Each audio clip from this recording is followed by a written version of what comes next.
NBA draft. We're here. We're talking about it. We're delving into a bunch of prospects, including Tennessee's Dalton Knecht. Michael Bolton. We should connect. Thanks, Josh. It's Michael Bolton here, and it's time for another episode of the Locked On Fantasy Basketball Podcast. Let's get to it. Let's get to it, indeed.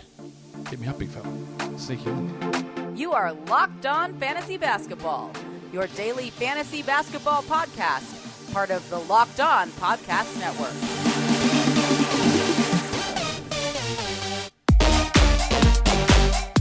Hello and welcome to the Locked On Fantasy Basketball Podcast, brought to you by Basketball Monster. My name is Josh Lloyd and I am the Tempo King. I'm also the lead fantasy analyst at basketballmonster.com, and you can find me on Twitter as always at redrock_bball, on TikTok at redrock_bball, and on Instagram at Locked On Fantasy Basketball. Today's episode, that's not brought to you by anybody actually. What I'm here to tell you is that thank you for making Locked On Fantasy Basketball your first listen every day. We are free. We are available on all platforms. So if a couple of people have asked, are you still doing the team reviews? Yeah, we're just slowing the pace of that down, and it's all structured, it's all planned out. We've got prospect stuff, we've got mock drafts, we've got team reviews, we're halfway through those, and that'll all come to fruition by the time the NBA draft rolls around. We're all planned out with that. Interesting finals, or conference finals so far. We've got Dallas up 2-0 and Boston up 3-0, but I wouldn't, that sounds like, why is that interesting? It sounds like that these guys are getting smashed. I guess Indiana, you could say a little bit is, but I think there's still been a lot of intrigue in those series, and really interesting to see how, especially Minnesota, bounces back after those first two games. But we are, again, as I said, talking NBA draft here in this show, and we're going to be bringing in another member of the No Ceilings crew, Tyler Rucker. He's going to be here with me today. We're going to be talking Donovan Clingan. We're going to be talking Dalton Knecht. We're going to be talking Tristan da Silva. So some pretty big names in this show. So we might as well get Tyler in here, and we can start talking draft. So here he is. Let's bring him back in. Tyler Rucker is here with me. Tyler, welcome back to the show. It's been a minute. I was so excited to get asked to come back on. Thanks, Josh. It's an exciting time of the year. I always love coming on here to talk with you. Yeah, it's good to have you and the rest of the No Ceilings crew and everyone else who comes on, of course, to talk about the draft and give me a little bit of insight as I play my different roles of someone who's looked at this stuff or a complete novice who has no idea what they're talking about. You can decide which one of those is the truth. As we get through and ask these questions about this prospect, this is something that you live and do every day of the year, and looking at these guys for multiple years in advance. So you've got that leg up on most of us who talk about the NBA draft or talk about the NBA in general. We've got a couple of really interesting guys, I think, here that we are going to talk about, a couple of players who are going to see go pretty high in the draft. And this is such a wild and wacky draft that the question's always out there about the strength or weakness of the class, Tyler. But I don't want to ask you about that. I want to ask you, well, let's just assume that this is considered by scouts, by NBA executives, by general managers, it's not quite as strong without as much top-end talent. What do you think that does in terms of decision-making? Do you think that gives teams more leeway to go, who cares? We can just do what we actually want to do here. We don't have to worry about consensus because there isn't a consensus. We really can just take upside swings because we don't really have not much idea, but the certainty of these players is much lower than other years? Or is it a situation like, hey, there's just not as many good players, we've got to make sure we hit the right one? How do you think that pushes the direction of this draft? Yeah, I think it's coming down to kind of your team fit and what are you looking for more than ever this year. I think guys if you're a playoff team, you're probably wanting to find that early contributing piece, especially in this class. When you're picking early, it's always easy to swing for upside, but you still talk to teams right now and they're unsure about the order that they would want to pick guys up there early. I think some teams might be thinking you're reaching compared to a normal year, but there's good depth. I think there's also a lot of guys that you're wanting to potentially go target as, maybe you're a guy, if you're in a front office that might not have the highest upside, but this is the year to get those depth pieces, those rotation pieces that could fill it up and help the team make it a little easier. So I think consensus, is thrown out the window right now because we don't even know what it's going to be. Yes, guys like us at No Ceilings and other draft sites, have kind of got an idea, but I think NBA teams are completely wide open right now. They're still trying to figure out who they like and how early they would want to take them. Everyone you talk to this year, you get a different answer. And it's still happening right now. So it's going to be a fun, chaotic year because there is so much uncertainty. And I feel like their answers, even each individual person's answers, might change every 2 weeks based on just like, well, at the moment, for example, like a guy like Zachary Ricochet, who we're not going to talk about in this show, but like he had some moments of struggle during the season. He had moments of struggle before this season started, international tournaments. There was a lot of concerns, but now he's like one of only about 2 guys still playing, and he's putting together some of his best games of the season. So naturally, everyone's like, man, look at this. Like, no one stands out in this draft, so this is clearly the best player, but there's no one else out there who is doing those things. But if he had these good games in December and I have some of his stinkers right now, we go, man, we can't do this, and another French dud, there's no way we're taking it. But it's timing, it's exposure, and it seems like amplified this season. You're spot on about that. I think it's always a dangerous time of the year when you're a prospect that's still playing and nobody else is, because everyone wants to watch you because you're the newest thing. And Ricochet was struggling and everyone was ringing the dinner bell of like, this is another guy. We don't want to take him. And then now all of a sudden he's starting to play a lot better. And, you know, he's going to be in the mix at the top of this draft. And I think it's deservingly so because of the year he's had. But it also just points out, like, in a normal year, you'd probably like to get this guy lower towards the top 10, like bottom of that. You'd probably be very excited. This year, you're talking about taking that at number 1, and you're like, okay. But I think he's a player that you need, and I don't want to talk about him too much. I just think those are the types of players you're really intrigued by, but it's this year's class that you're like, okay, are we taking that this early? And it's fine, but it's just the reality of the class up top. There's so much uncertainty, so you might be taking a guy earlier because his floor might be higher, but there's a lot of unknown too. That's going to bring us into talking about the first 2 guys we're talking about here, because I think it requires a mental reset. It's like, this guy's not the 3rd best player. This guy's not a number 3 pick. This guy's not this. And you go, oh, but actually maybe he is. It just doesn't, like, if you line up every number 2 pick for the last 10 years, you go, well, something, it's like that picture of those soldiers with the clown in the middle. He goes, something's very much clearly not right here, but it's all got to be relative to what's happening during that current season. So let's go to Tennessee. Let's talk about Dalton Knecht. You want to talk about someone who didn't have this buzz anywhere near this last season, transferred across over to Tennessee. He had his 5th year in college, which these are all giant red flags to me, Ty. I don't know how much you know about the way I look at drafts. Like, guys who transfer across at the age 22, 23 and beat up on 18-year-olds and then never really discuss as draft prospects in any of those other seasons. I go, ooh, I expect you to beat up on these guys. I expect you to put in these big games, and this doesn't make me go, well, you're this wild, awesome prospect now. So that's always going to be a red flag to me in terms of how much I want to invest in a guy like this. But, like, can you sell me on maybe this is, like, real for Knecht? Like, is he this sort of a player who's like a 6'6" wing? He's 23, big scoring numbers, shot the 3 ball well. I just need a lot of convincing. No, I hear you, Josh. I you know what? It's a fine line for me too, because I usually am one of those guys that I like the upperclassmen that just admit they need to keep working on their game. Like, there's nothing wrong with that. I think it's a good way to look in the mirror and be like, my game's not ready for the NBA. I need to keep working, and we should reward that. But when you're doing that, you're also probably getting the idea to people that there's not a lot of more potential and upside to get to. But when it comes to someone like Dalton, we're talking about a guy that played at Northern Colorado, was a late bloomer, which I also think is really important, like grew into his body, and has been working his butt off. He's not the greatest defender, but that's part of the reason he wanted to go to Tennessee, was to work on his defense. He's got the mentality you want, and they did not have a great offense. It was him. So he was asked to basically do everything in the world offensively. They ran him like crazy to get catch and shoot opportunities. I think you're just talking about a guy that wherever team he's going to get drafted in is going to be less responsibilities, obviously. But on the offensive side of the ball, it might open up things for him and make his life a little bit easier compared to kind of what he was asked to do in his first year at Tennessee. So he's also tough. Like, I know everyone's going to look at him and be like, oh, he's a white shooter. And it's like, no, he can get up. He's nasty getting downhill. He's physical. So I think it's just one of those higher floor offensive weapons that you'd love to have on your team, especially if you're a team that can get towards a playoff contending. Like, if you have him in a series where he can get red hot and take over, it's a unique weapon to have. You said a couple of things there which really sort of made my ears prick up, and you're talking about a guy who's a little bit older who then has to do everything offensively for the team, and I just went, oh no, that's Johnny Davis. Like that's terrible. Like that is, and that was the red flag on Davis. I went like, he's doing all this stuff. He's never going to do this at the NBA. He's never going to be put in this position. And some of these shot now, there's a different shot profile here happening with Knecht. Obviously, he's a bigger player also, but he also has he's a worse defender. So I have some real concerns about that. And when you compare him to like a Topic or a Solana, bring those two guys up as they're not even 19 yet.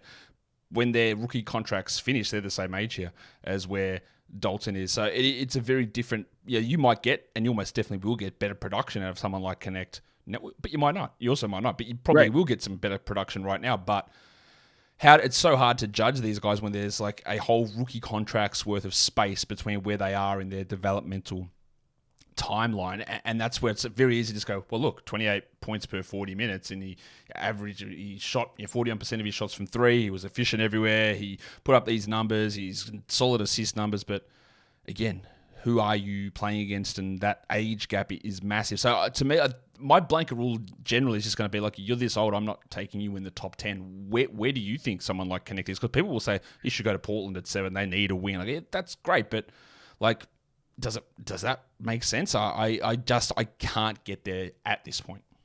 I think this is the year in which everyone's going to have their own opinion more than ever of like, hey, it doesn't make sense. That's fine, because it's going to make sense to other people too. And we have these debates still going on. We've had them all year. It makes sense a little bit to me if you have a specific fit and plan in place for him. Because I think what you're looking at is like, hey, if we have all these exciting pieces, but we really need that offensive punch. We need that shooter that can get red hot, that, he's a catch and shoot guy. He can run off screens. We can make it simple and kind of lean on what his best skill is right now. And Dalton Knecht makes a lot of sense to me, regardless of his age, because there's not a lot of shooters in this class when you're talking about the top guys. And there's not a lot of proven guys. I mean, I think he's around 39%. There's the list of above 40 right now is the values all over if you look at a consensus board. So it's kind of one of those, if you need a shooter, and we've seen teams do this in drafts previously, like you get to a point where you're like, we really need a shooter. It might be a little bit of a reach, but this guy is one of the top guys when it comes to shooting it. We've seen it with previous drafts like Cam Johnson, Chris Duarte, even, guys that are older, but they can go earlier in this draft because you get to a point where you need some offense. Dalton Knecht's going to be one of those guys where it's like this. I'm up there. When you need offense, you're going to be looking at me. So I kind of get it this year, and I think he's going to be a lottery pick that's probably sniffing in the top 10.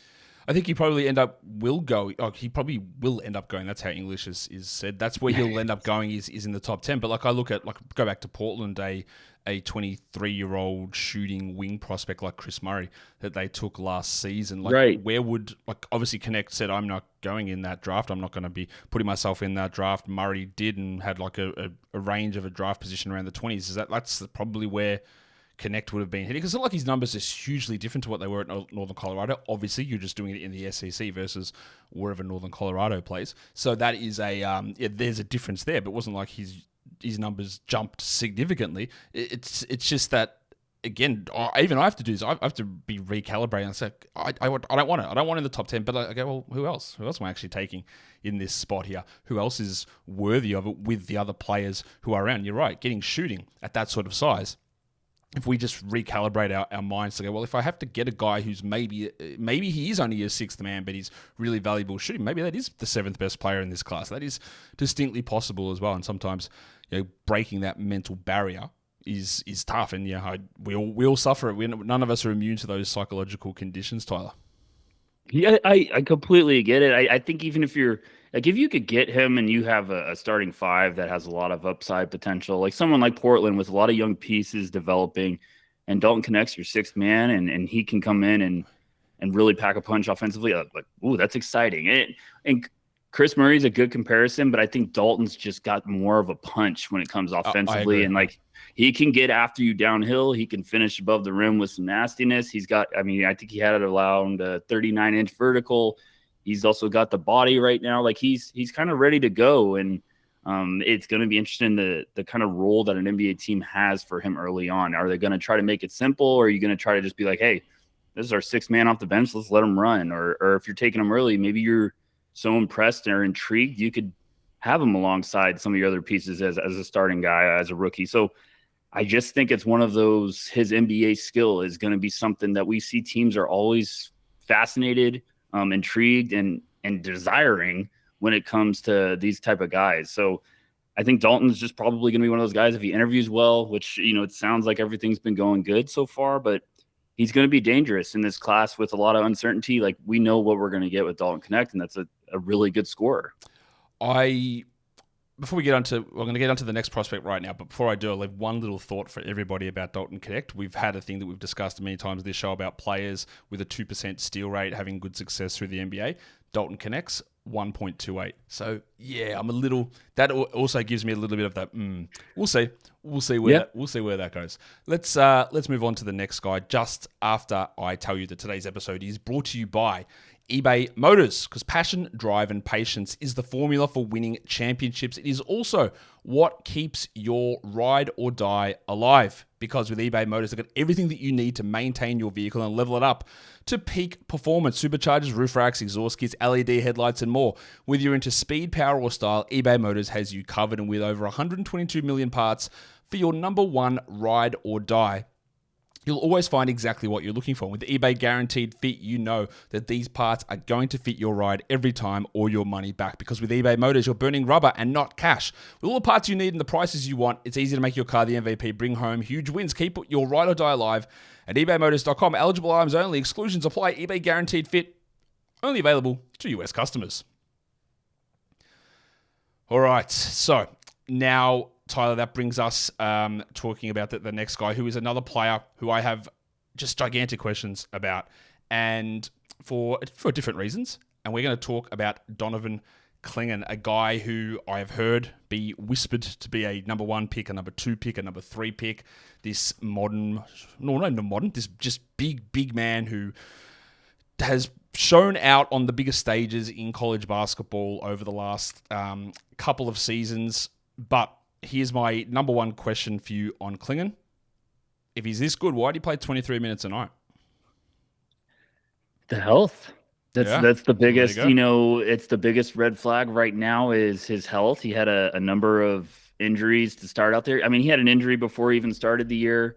Kind of had to be brought along slowly and then had another one and kind of acted up. So the first half of the year, he was always trying to get back to full health. And then I feel like he tried to get back too quick, and you could tell he was rusty and the conditioning was a little all over the place. And then he'd have another setback. So it was like, oh gosh, are we going to get this 7'2", 280 big man with lower body problems and questions? Because a lot of teams are going to be out on that. And then it seemed like they finally were like, okay, let's just be patient and get him back. We know what type of team we have, and we're going to need him for the final stretch of the year. And once they did that and he finally got healthy and stayed healthy and his conditioning caught up, you started to see why he was such a desired player this year. I thought the first half of the year, Donovan Clingan, and the second half of the year, completely two different players.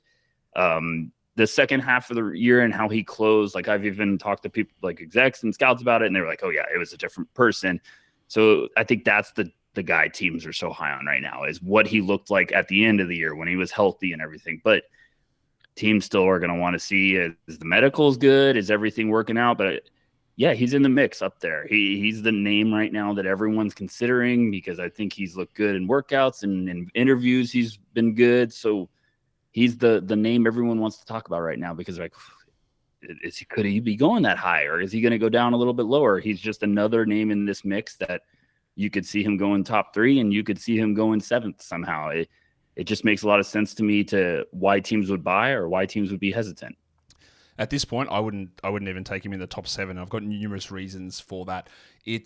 There are a couple of ways to look at this, right? There's the easy comparison. People say, well, Walker Kessler came out, dropped coverage big, good paint protection, impact as a rookie, and then we saw the struggles that he had somewhat this season. Okay, that's understandable. There are limitations for a player like that. There are limitations in terms of what do you do offensively, what do you do defensively when you're not just as a drop big and when you're protecting the paints. We know those. I think we've got no problem thinking that he's going to come in, he's going to block shots. I don't think anyone's really going to debate that at all with Clingan. That's an easy thing, but It's what you do in the other areas. And then you look at him averaging 24 points per 40 minutes, but it's 25 usage. Like, he's not actually a high usage big man. Like, that's not real. Like, I don't think he's ever going to be pushing 20% usage in the NBA at all.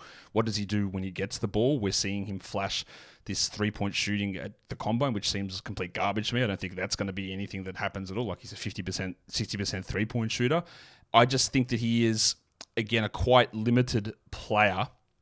And if I'm taking a center, yes, the size is really important. If I want someone that does something a little bit more than I block shots and grab rebounds. I just want something else. Now, maybe, again, you could sit here and tell me, I think he can actually start to do this. He can start to be a perimeter switch guy. He can maybe be offensively more of a hub. Maybe he can shoot. Maybe you think all of these things are possible with him. I just don't. I just think, to me, like, he might just be this guy. Like, he hasn't 23 minutes a game this year, 13 last season, even though he was still a big name last season, barely played.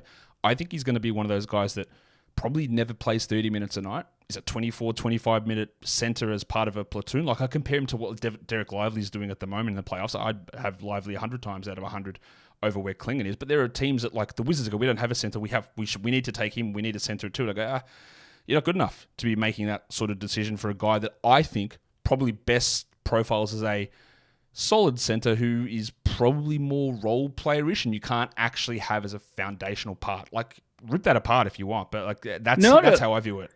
I respect your opinion. I'm not gonna rip it apart. I will say I think there's legit playmaking stuff. There's some really special stuff, and I will also preface it with saying last year I was a Klingan doubter because everyone was trying to pump him up. I was like, hey, this could be a late lottery guy for last year's class, and I was like, we're not even close to that, in my opinion. We need to see way more minutes. We need to see the conditioning. We need to see what he can do when he plays heavy minutes. And like you said, one of my concerns this whole first half of the year was the minutes aren't up there. He was barely getting to the 20 minutes a game. But the second half of the year, you're starting to see some playmaking, some really good feel stuff. And it's just at his size, at 7'2", that he has good feel. He can see over defenses. He's great throwing back doors from the elbow. Like, I think he's a guy that you're not drafting to be a star, a superstar. Yeah. I think you're drafting him to be, like Washington, it would be very early for me, but it makes sense because if you think Coulibaly is going to be your guy and you're getting now that defensive anchor, if you're buying that he's not just going to be this drop guy, that makes some sense. I think the shot is, it's been something that's been teased since last year's training camp for UConn. Like we've been always hearing buzz about the shot. I think they know what they're doing right now by having him shoot 3-pointers in the combine and it feels like all these workouts. Steven Adams practice threes that we saw for 20 years and never once ever happened in an NBA game, whereas these guys can all do it in that scenario. DeAndre Jordan's banging in threes. Dwight's doing it. It's like, it's never going to happen. That's how I feel with it.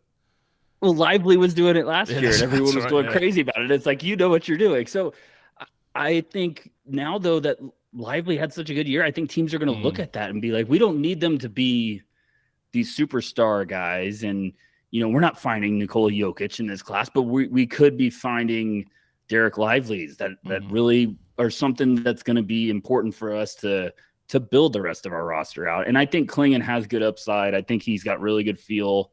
It just always comes down to the medicals with him. Like, if the feet are fine and everything looks good down there, I would not be surprised if he's going early, because it's an idea of a safe player in this class. If you could just be like, well, he plays good defense, he blocks shots, and he has some playmaking upside, and he doesn't need a lot of touches offensively to be effective. I get that.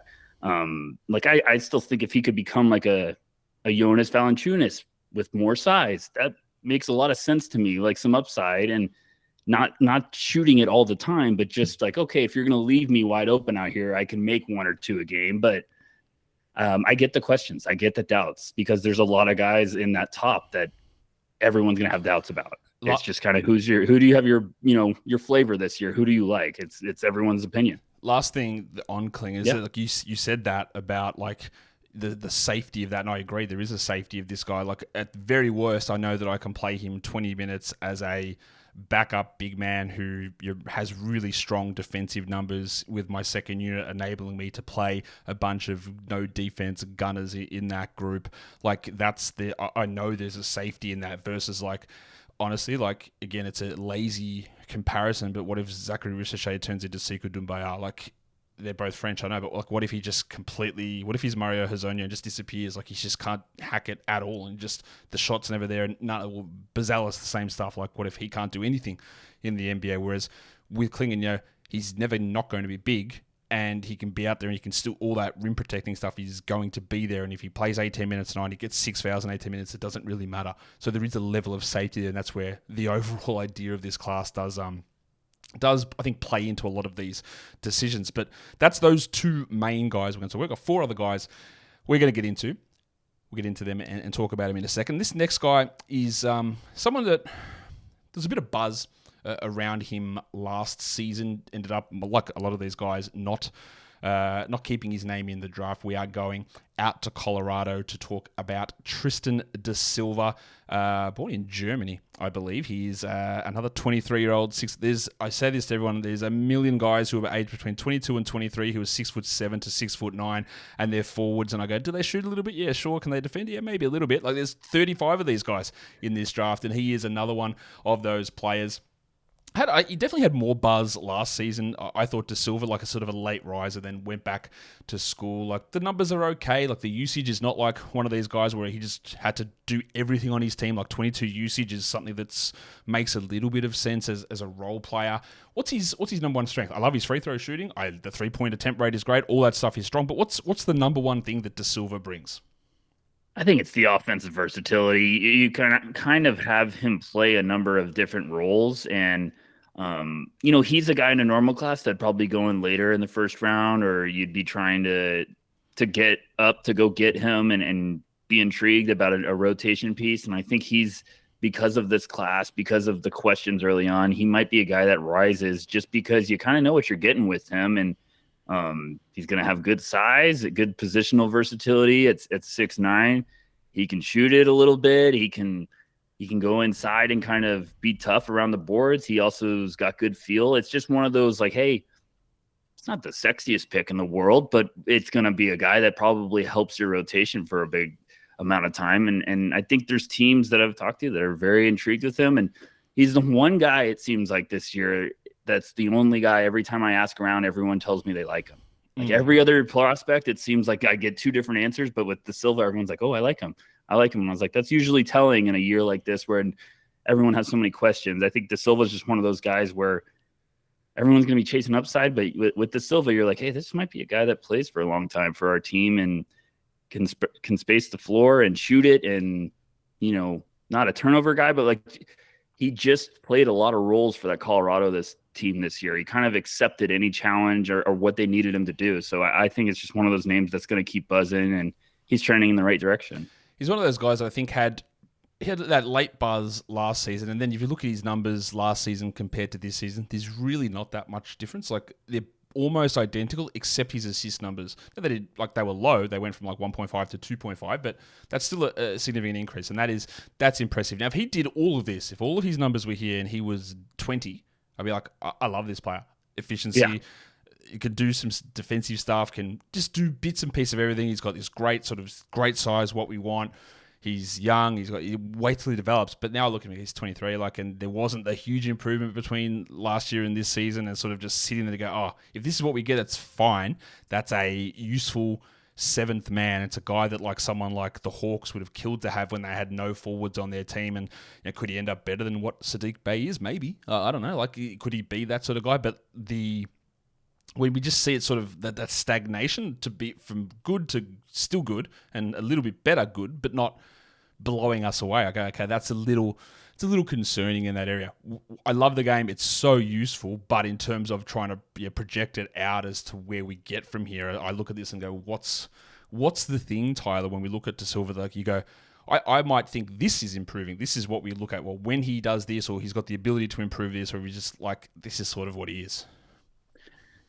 I think he's just one of those pieces that if you're a team that's building something, you want this piece to kind of put everything together. Like, I think it's going to be a little rich for me, but a team like OKC at 12, I think he at least comes into the conversation because you're like, we have all this superstar power, this upside, everything looks like it's falling into place, but Da Silva with the offensive versatility where he maybe could play a little 3-4, space the floor, he can shoot it. I thought he took serious strides with his outside shot this year. And then he's just got good feel where he could pass, shoot, and score. Like, I just think that's where teams are going to start getting intrigued. There's always the upside versus kind of like older age, but you know what you're getting battle. And I think this year the upperclassmen are going to have more to kind of offer at the negotiating table compared to normal classes, because they're like, hey, we've worked on our game, we've improved, and also we know what we can give you. The freshman class is bad as well. It's so bad. And the freshman class, I feel like are a year behind in their development, which makes sense. And I think with guys like Da Silva, you just really want to go get those guys because you think you can really take another step forward in a year in which there's so much uncertainty with these freshmen. And that's why I just think he's going to come into the conversation probably inside the top 20, but I think teams are going to try to get him later. And all of a sudden someone's going to be like, well, we like him and we don't think he's going to be there. So you might be surprised where he goes, just because I think he's been showing a good pre-draft process so far. Let's invoke the ghost of Killian Hayes and head across to Ratio Farm Ulm. And we're going to talk about, obviously this guy isn't French, he's Spanish, but he did play for the same team as Killian did in the pre-draft process. Juan Nunez, who, I'm not going to lie, like I look at him, I go, is his bro 13? Like what's going on with how young he looks? But the size is there. The assist rate is strong. The steal rate is gigantic. He played 23 minutes a night in the German league. He doesn't take many threes. The free throw shooting is bad. So I'm just going to go out and say, like, the shooting's the worry here, isn't it? Yeah, absolutely. I think the shooting's kind of what's preventing him from taking that next leap to get into a serious range with the draft. I still think he's going to be a fascinating target because his feel is tremendous. I mean, everyone's talking about Nikola Topic, which he deserves it with his playmaking ability. But Juan Nunez, he'll make you start laughing out loud when you're watching his tape, just with some of the passes, some of the stuff he attempts, and just high basketball IQ feel. He's got good size. He's been battle tested over the years, playing in some really competitive, competitions. So it's kind of be interesting to see kind of what his range is. It always is with some of those talented guys overseas. Like, are they going to be stash candidates? Are they going to be guys that could really come in and pack a punch for a team and be more of like, hey, I want to develop with this team. I want to be playing at the NBA level. So Nunez is talented. I just think it's coming down to the outside shot. And I think it's the fit with him. It always is with the draft about fit. But I think if the team could have a specific plan for him in the rotation of like, hey, we don't need you to score offensively, but we need you to be one of these guys that comes in and can run the show and put people in position to succeed. Like, we've seen teams always like those international guards that can run, the offense and make plays at a high level. But Nunez has more size now than a lot of those guys that have come over as free agents. So going to be interesting to kind of see where he goes and what teams are thinking about his draft range. I guess some of the names that you mentioned there about some of those guys coming across as free agents, we're talking like the Teodosic's, Campazzos, or Misic came over. He wasn't a free agent. He was still had the draft rights there, but it came over this season. Who had all the flashy passing, had the feel of the game offensively down, but have those real struggles offensively compared also with the shooting problems. But Nunez at least doesn't have that defensive concern at this point. Like it is going to be tough though with that level of shooting concern to really be able to, break into a super strong role. I guess what you could say with the Tyler is we're seeing the success of TJ McConnell in the NBA Conference Finals at the moment, a guy that is really good defensively, really good passer, can't really shoot, and teams have never respected his shot at all. It's taken a long time for TJ to get here, but there is at least an archetype of how that can work. Not saying they're the same player at all, but there is a mold of that guy who can do a lot of stuff creation-wise, passing guys open, having that defensive tenacity that does lead to, or it can lead to a successful role. Whether he's able to do that or not is going to be the next question. But that is at least something that we are currently seeing right now, that teams are often, we might think that we're recency biased. Teams are as well. They'll see this and go, oh, well, TJ McConnell's doing it. So they will often you buy into these sort of things, and we always talk about copycat league and all that sort of stuff. So yes, whatever we see right now, teams will be going, why not? Why can't we do that? And it's not even necessarily, I don't think, to go off topic completely, I don't necessarily think it's the scouts or the GMs. It's more like the owner might come in and go, yeah, where do we get one of these TJ McConnells? Have you got any TJ McConnell types? And then the GMs have to go, well, this guy, I want this guy. Because they can be swayed more by that recency bias or what they're seeing on the TV right now in front of them. And I think that's maybe something that doesn't get discussed enough, and we always blame the GMs. I think a lot of the time rightfully so, but there are those internal pressures on them in that respect. Oh, absolutely. I mean, I love how you say copycat. It's the biggest copycat league ever. I mean, you'll see teams run a successful set when it comes to X's and O's, and other teams will have that in their playbook by the next week. I mean, it's just everyone's looking for that popular idea now. And TJ McConnell is a great example of a guy that was a little undersized and had a high feel, but also took a long time at college to kind of prove that he was worth in NBA eyes, like of being at that next level. And I think now you're going to start seeing teams are looking for that next skill set of like just a rotation boost and high feel guys or guys with playmaking upside. If you have an elite skill, NBA teams are always going to be wanting to see if they can add to that skill and take advantage of it. So I think Nunez with his playmaking, absolutely.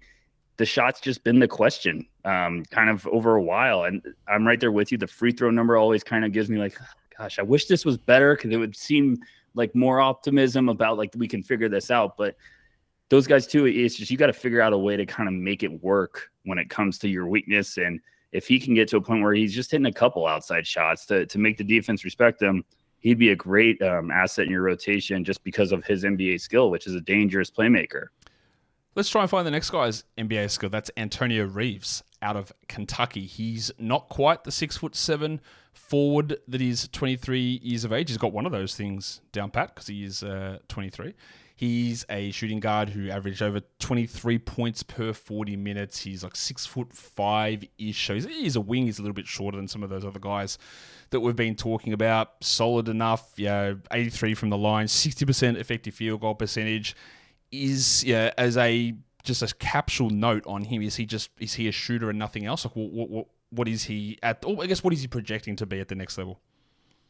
I think this is the year that if you could find really good value in the second round, and I think Antonio Reeves is, I hinted about this earlier when I was talking about Dalton Knecht. There's not a lot of shooters. There's not a lot of guys that look like they could be dangerous shooters or catch and shoot assets. And Antonio Reeves was a very impressive player for a very explosive Kentucky team this year, a team that everyone wanted to talk about, Reed Sheppard and Rob Dillingham. And you just kept looking at Antonio Reeves all year, and you're like, look what he's doing. I mean, he's having a heck of a year. Yes, he's older, but he's still got good size, around 6'5", 6'6".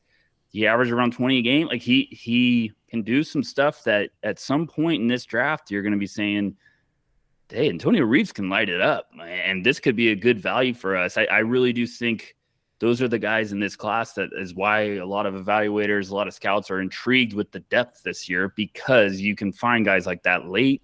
And if you are patient, you might be surprised where you end up getting him and the value that you get in return. So I think Antonio is one of those names that he just can really pack a punch offensively. And I know I keep saying that about a lot of these guys, but there's guys that are going to be able to lean on what they can do on a basketball court for NBA teams this year and really be intriguing. And if you can shoot it from outside, we always know teams are looking for those guys in the draft. They're gonna gamble on you if you can potentially be a dangerous weapon from outside, a microwave scorer. And I think Antonio Reeves has shown that he can do that. Look, I hope that's true. I think the shooting is true because we've seen like 39+% for 3 consecutive seasons. Because there's nothing else. Like I look at all the other numbers and go like, what are we doing? Like there are, everything is just not there. He doesn't pass. There's no defensive numbers. There's nothing. Like it's just like you're hitting threes and that is great. And the 3-point volume is fine. And that 41% 3-point attempt rate will probably hit 70% in the NBA. Most likely it'll go really, really high.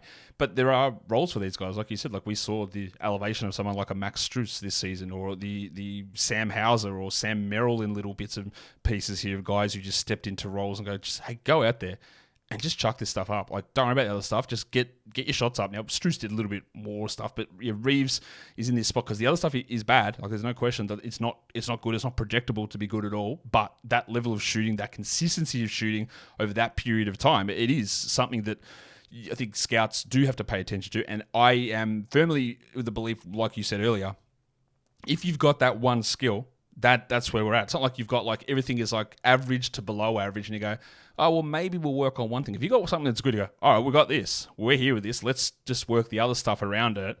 Let's put the other parts in players next to you, or role that you're in, or work on these skills. But if you've got everything where you come in, you go, well, I average 17 points and 4 rebounds and 2 assists and 1 steal, and I shoot 36%. I go, that's great. But there's 150 blokes at minimum who do that right now. That what's your differentiation? If you come out and go, I'll take 10 threes per 36 minutes and hit him at 40%, go, bang, no one else does that. Let's grab you in here, and then we'll figure the other stuff out later. And I think that's always going to be worth that little bit of a flyer type selection just to see what else can come of it, because having that one skill I think is really important. We've got one more guy to cover.